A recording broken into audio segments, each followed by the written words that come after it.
Music Theory.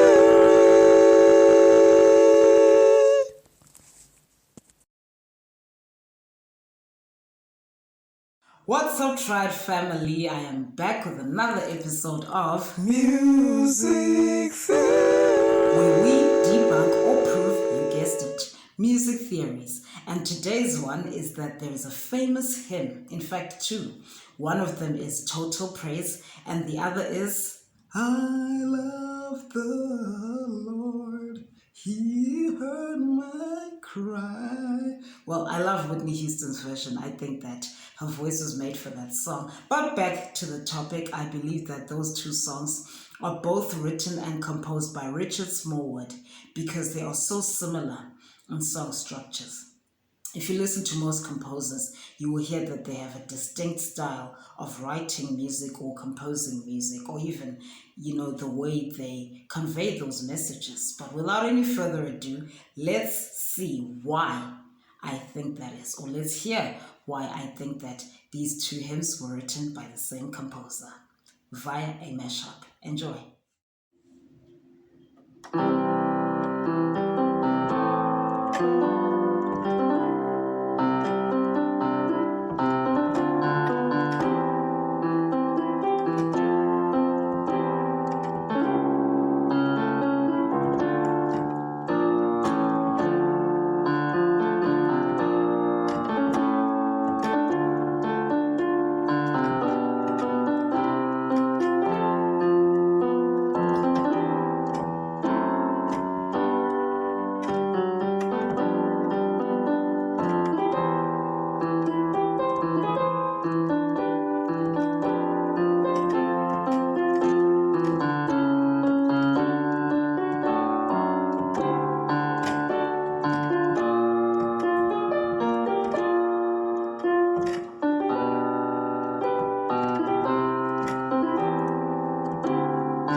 Well, Tried family, I am back. If you said that I am not reaching, but I'm preaching, we are on our winning ways, definitely. But these findings are particularly interesting because the hymn was originally composed by Dr. Isaac Watts, and that's a completely different version, the first version, right? And it's based on the book of Psalms 116, verses 1 to 9. And it comes in about 4 stanzas. Now, Dr. Watts, he lived his purpose between the 1700s, or rather between the 1600s and the 1700s. And that's when the original hymn was written. Fast forward to the 70s, 1975, if I'm correct, Richard Smallwood comes through and he takes a fragment of that original hymn by Dr. Isaac Watts and he composes his own version in his own distinct style, similar to that of Total Praise. And that Richard Smallwood version really permeated itself into African American pop culture and Christianity. So in terms of pop culture, you will hear this, you have heard the song in movies, well, in the movie The Preacher's Wife, starring Whitney Houston and Denzel Washington. And that version of the song is sung by Whitney Houston herself, as I said in the beginning. I would like to add one more thing about Total Praise in particular. According to Genius, the song was inspired by his family members who were very, very ill, and the song came to him in a dream.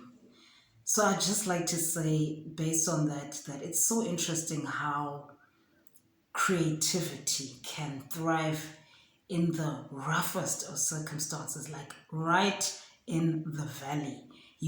A flower of creativity and art can just sprout. And I really admire, Richard Smallwood for heeding to that call and really beginning to heal himself, through that hard time where one family member, had dementia and the other, was succumbing to cancer. I really, really admire him for allowing his creativity and the gift that God gave him to heal him, because really it has served us in the world en masse for generations to come. So although the analysis is being made and theories being proven right, stay tuned for future episodes. Until then, Truly Tried, signing out.